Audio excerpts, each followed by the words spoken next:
The point number one I want to make is run to Jesus. Don't walk. Run to Jesus. Let's break that down. Come to me, all you who are weary and carry heavy burdens, and I will give you rest. Now, here's the deal. Back in the day, the time, the religious elite, the holier than thines, if you will, were coming up with all these rules. You can't do this. You can do that, but if you do that, you got to have a little bit of this. Don't do this. Oh, no, it's the Sabbath. We're not doing nothing there. You're going to have this, or we're going to tax you too. People got busy trying to follow the rules. It consumed them. It was wearing them down. It became a burden. Jesus said, come to me, those who are weary and carry a heavy burden. We're watching a documentary right now as a family called The Texas Six. Texas Six. It's on the Paramount show, Paramount Plus channel, whatever. And it's about six-man football. A team in Strawn, Texas, right down the road. It's pretty neat. Coach Lee has one rule, he tells the camera. I've got one rule for my football team. Do the right thing. That's it. No, don't drink too much before a game. Don't hang out with the girls too late. Don't make F's on your report card. There's none of that. Had one rule. Do the right thing. How cool would it have been to have that rule back then? Maybe even today. We get caught up in the details and we get busy following the rules. Sometimes it's easy to forget to bring our problems to God because when we do, at times, we bring Him in a form of a complaint. God, there's this going on and that going on, and because of this, I did that, and because of this, I just... Instead of asking for God's will on how to deal with the problem and not your own. See, here's the difference. When you go to prayer and you take your complaints and you put them on the side and you say, Lord, how best can I manage this situation? He's going to tell you what you need to do. But see, here's what we do. We kind of play with it a little bit. We play with that prayer. We tell ourselves, well, we're going to pray about this. And we do it for about a minute and a half. And we put it over here, and then we got to go. We got to go handle up now. Now we got to go do our thing to make this right. The perfect example of this is the way we got our daughter. I got married in 2000 to my best friend. We tried for 12 years to have a child. We tried everything. We got tested. She got tested. I got tested. I got tested in ways you don't want to be tested. It's a different sermon. Got a children's church for that one. There was nothing wrong. Everything should be good. Just follow the rules. Everything should be fine. So we got busy following the rules. We did everything just right. We thought, finally, this is going to be it. We're going to do it. We're going to go get in vitro. I remember talking with the doctor. We were explaining all this. Well, we did this, we did that, and the doctors keep saying that everything's good.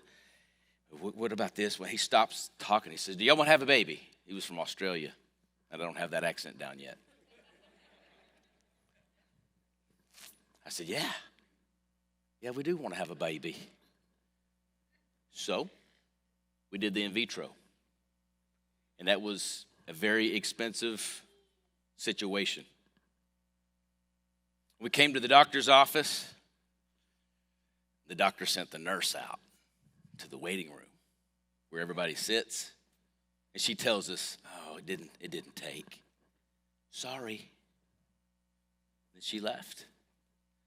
We were like, what is going on?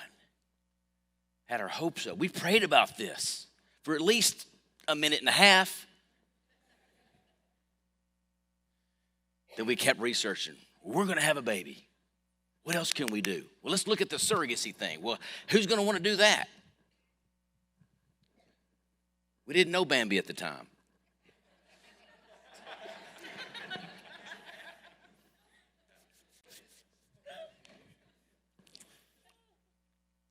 So we dismissed that. I remember coming to Abilene, Texas, and we went to a child adoption luncheon dinner thing. All the hoity-toities were out. So we're sitting there listening. Man, it started sounding good. I was like, ooh, we're going to do adoption. And then they said I needed about $30,000. And I was fresh out of $30,000. I just was. So that wasn't going to work. And then finally, a friend of mine found out about this foster to adopt situation. Never heard of that. A friend of mine did it. Got 2 boys out of it. I was like, how much did that cost? He said $42. Had to do a background check. I said, what? Can I get started today? He actually gave me the phone number to the lady that helped him do it. The next day, she set up the home study at my house. So we started getting our hopes up again. This time we prayed for 2 minutes about this. Lord, if this is your will. Lord, if this is your will. We weren't resting in his will. We were trying to pass it off as, well, we checked this box. Boop. Now let's go get busy. Let's go get lost in the details. So we went through the training, and this training, and then this meeting, and then this background check, and then this background check. And we had to have a trash lid thingy over the trash can in where the trash can goes for some reason. We had to do all this stuff. And it got right down to it. We found a girl for you. Here's a picture of her. It's going to be exciting. She was taken out of the home at 8 months. She was given to another foster family. They didn't connect, so they don't want her. She's fixed to go back into the system. You've got 30 days to get her. Oh, time out, Todd. Background check came. You got a situation. It's holding the process up. Something that happened in 1991. It's like, you got to be kidding me. Yeah, we're going to have to write a letter, and we got to submit it to a board. I don't know how long this is going to take. The days tick by. We're praying. 3 minutes. We keep praying. 20 days, 25 days. The day before, it took the day before we came to the realization, Lord, truly, if this is your will that we're not to have one, then let it be. Give me a Corvette.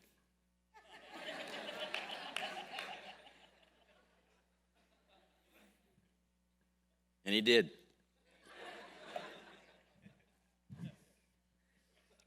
The day before, though, I get the call.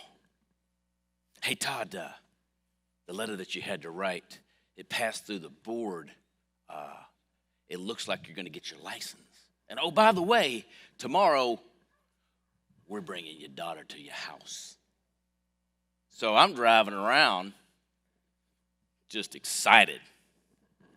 I got the info. She doesn't. So of course, she calls me up. Well, have you heard anything? She said it just like that, too. Exactly like that. I remember it. I said, baby,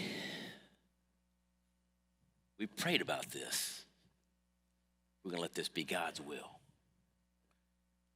So about 10 minutes later, I show up at her parking lot where she worked. And I text her. I said, hey, you need to come outside. So I'm waiting. Ever waited for your wives? It was long. So I'm standing out there, and the overwhelming feeling that I was fixing to have a daughter that's 1 year old brought to my house the next day, it just hit me. And it became emotional. She stepped outside and saw me and stopped. Cool thing is, she came to the conclusion at that moment because she was reading my body language. And even though she was upset, she held it together. She said, "It didn't happen, did it? It didn't work." I just grabbed her. I pulled her in close. I put my mouth in her ear. I said, "You ready to be my baby mama?"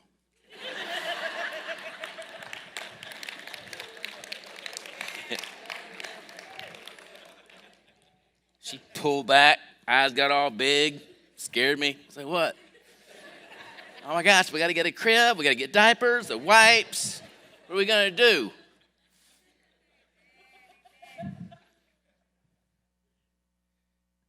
She's 10 years old now.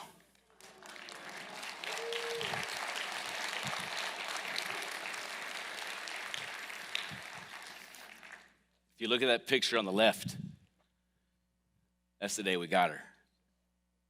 She was scared to death. I don't know what's going on in the middle. I don't even want to know. That's my baby. Sometimes we get busy trying to follow the rules. We don't truly rest in Him. Thank you for joining us here at Rise Church Online. We hope today's message was impactful. Listen, we want to stay connected with you. So by clicking on the link below, you can find out how to do that. Also, by clicking on that giving link, you can help us continue to advance the kingdom of God through discipleship and outreach. Please subscribe to our channel for all new content. We'll see you next week. Thank you, and God bless.